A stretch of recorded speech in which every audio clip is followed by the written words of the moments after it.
Good morning. It's Monday, the 29th of June, 2026. I've told you many, many times about those people who were arrested 4 years ago. And people were like, well, I don't see any evidence. I don't see any evidence. Well, the evidence is coming out right now for those people who are aware. And this is all to do with frequency. And I'll give you one example because mainstream media are not telling you the truth, certainly not the whole truth. I'll give you one example. There's a man in America called John Bolton. John Bolton was arrested and charged. Nothing in mainstream media. And even now, no mention of the fact that he's been arrested and charged. But there is a mention of the fact that he's been found guilty and fined 2.5 million and will be serving time in prison. Now, you don't need to be a rocket scientist to work out that if you've been fined 2.5 million and you're going to spend time in prison, that you've probably been arrested and charged. But they didn't tell you that bit, did they? But it's there in plain sight when you know. So you're hearing that these people are going to prison. You're hearing these people are getting fined. You're hearing all this stuff, but you're not adding a very simple 1 + 1. That to be charged or to go to prison and be fined, you have to be charged. You have to be arrested and charged. That's how the system works. But they forget to tell you that part. That's how media works. They just put out there that, oh, he's been fined and, oh, he'll spend some time in prison. But they fail to mention to you, the public, that he was arrested and charged.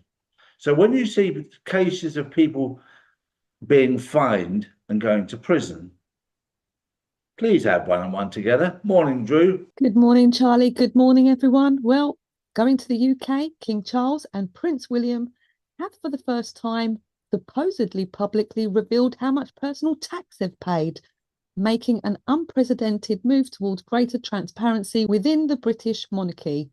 Buckingham Palace confirmed that King Charles paid £12.9 million in tax for the 2024-25 financial year and has paid more than 30 million since becoming king in 2022. Prince William also disclosed that he paid £7.76 million in tax for 2024-2025, bringing his total tax payments to more than £20 million since becoming Prince of Wales. The disclosure accompanied wider changes to the reporting of royal finances. The annual sovereign grant report also confirmed that public funding for the monarchy will move to £99.9 million a year from 2027, while Buckingham Palace's long-running refurbishment nears completion. Supporters say the move demonstrates a commitment to greater accountability and openness. Critics argue that questions remain over the wider financial arrangements surrounding the monarchy, including the Duchess and the level of public funding. Yeah, what a beautiful story and what a load of absolute poppycock.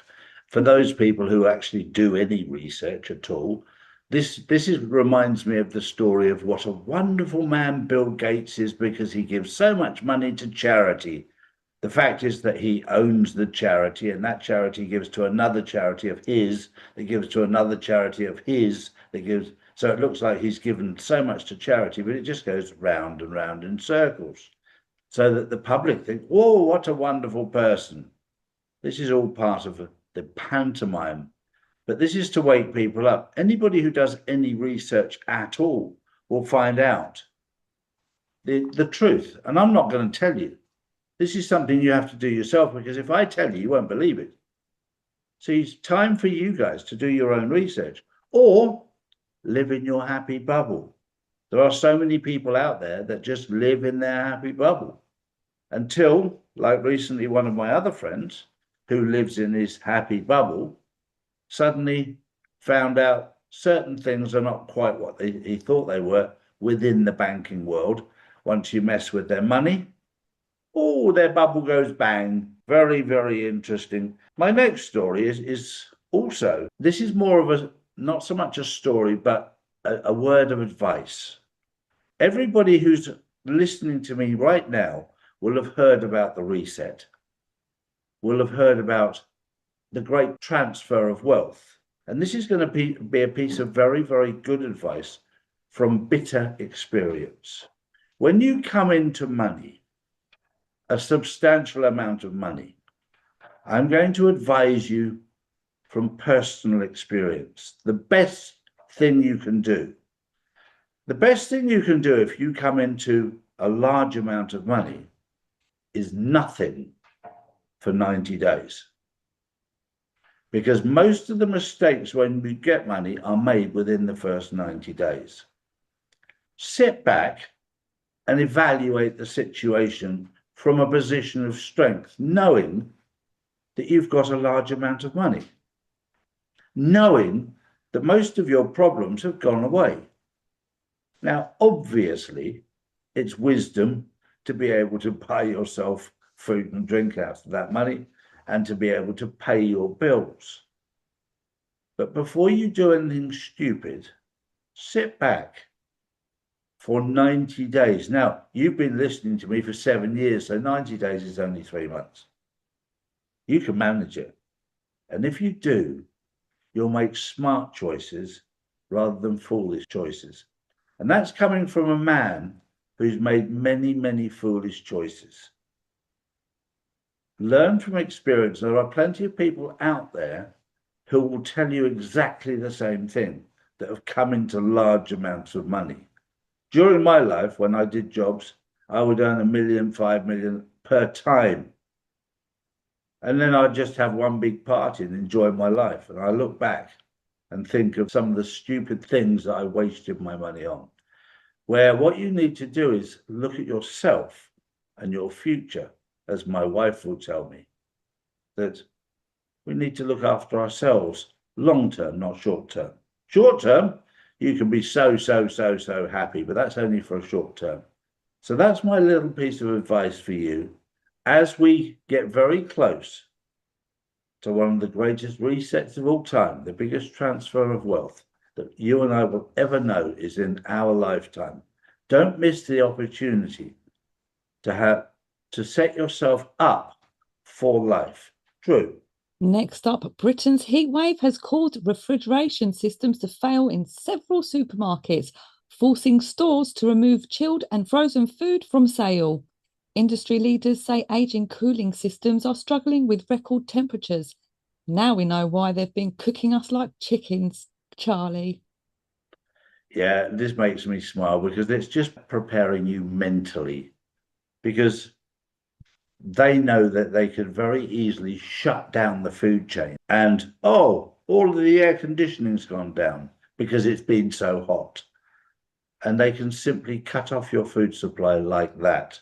We saw it before with the farmers. The food chain stops literally within 72 hours, 3 days gone. Do you remember COVID? When everybody went to the supermarkets, they ran out of chicken, they ran out of toilet paper, they ran out of everything in 3 days.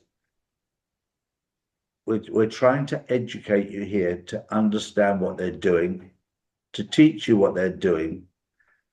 Do not believe the BS. And as my masseuse, who looks after me and has done for many, many years, lives off-grid, grows all her own stuff, creates her own electricity from solar, has her own well. She's not dependent on the supermarkets. She's not dependent on that. We've all become so dependent on other people, which is fine until they let you down. I'll leave you with that thought. Have a wonderful day. We'll see you tomorrow. It's nearly the end of June. Half the year's gone already. Don't panic. Things are going to get better. But it's a bit bumpy right now, but have a wonderful day. We'll see you tomorrow. Bye-bye for now. Bye-bye. These are the facts, not put out by mainstream media. If you want to know the truth, we put out the truth every single day, Monday to Friday. So if you want to know the truth, come to charlieward.com. and see real news daily. And join the Insiders Club, which is live on Wednesdays and Saturdays. Hi guys, it's Charlie here. If you're looking to protect your future with gold or silver, pick the region you're in and choose one of our trusted partners.